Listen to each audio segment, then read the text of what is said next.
TV as seen last week on BBC Two's Riverside. You think that I'm imagining things? Well, I will show you I'm not crazy. A breathing shadow, a glint of sun on a crowded street. I study all the faces standing in the bus queues, hiding in shop doorways, creeping up behind me. I study all the faces standing in the bus queues, hiding in shop doorways, creeping up behind me, whispering my name, whispering my name, whispering my name, whispering my name. I turn round, suddenly.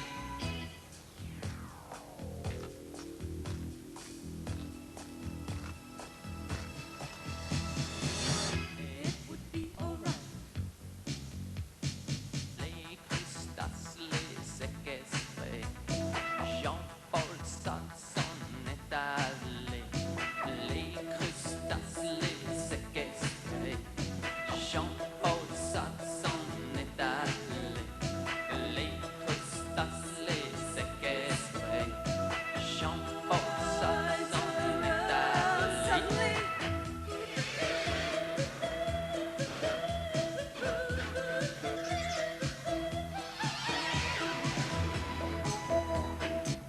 There's someone following me. There's someone following me. There's someone following me. There's someone following me.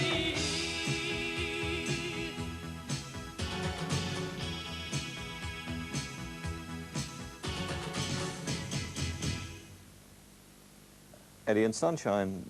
Richard, I think you gave them their first job, yes, at the Cabaret Future. Is that true? Are you proud of what your protege has done since? They get a lot of publicity this week. Absolutely disappointed in their development. When Why? I first put them on, they were light, rather trite, but the bottom line was that they were inoffensive. Now I find they've refined and polished what they're doing to such a self-obsessive point, where the whole thing is turned inward and it's cloying and it's precious. Now it's...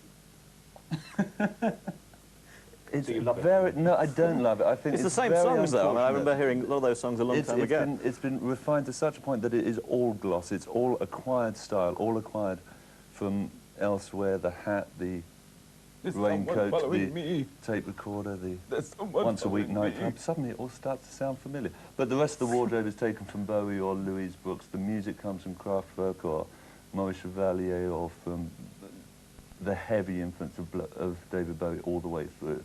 You don't seem to like them, Mel. No, I thought they looked like Kenneth Williams and June Whitfield initially. Dull, repetitive, monotonous, and on top of everything else, pretentious. I mean, how they managed to actually get the whole lot together, but for me, they really manage it. I think they're absolute rubbish. Lee, you were someone following me. You were bouncing up and down in the seat in front of us. I always have a good time. I make While it you were happen. watching them.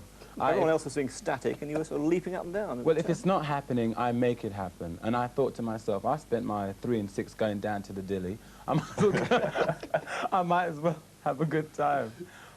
They didn't leap out. I go to see a show, to be entertained, whether it's theatre, whether it's music, whatever.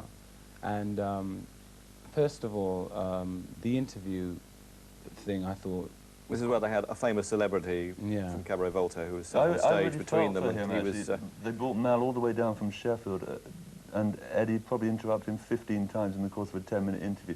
All the time, the attention is turned back onto me, Eddie and Sunshine.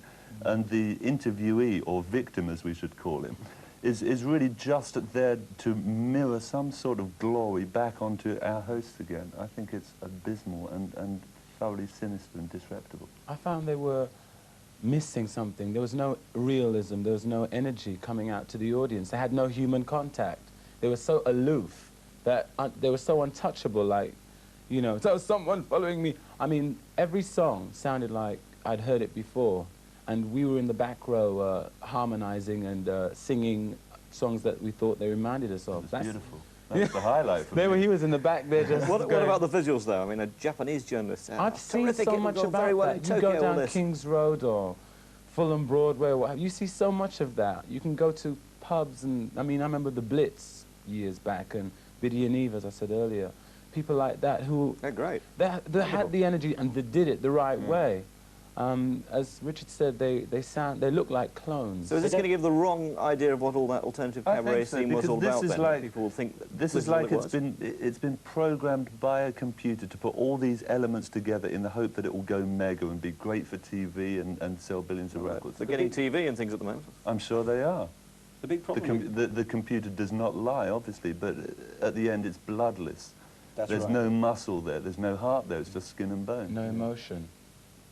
Which of those alternative groups at the moment should we be seeing now? I mean, they're the ones I haven't got a clue. I've bowed out of that scene. It's now become a conventional circuit. It's been taken over by Channel 4, so watch Channel 4 and you'll see all the people. But the idea of using Soho strip clubs and alternative places like that is still going, which is obviously a good one and has produced There's always people things. who will latch onto something at the fag end and squeeze it for all it's worth.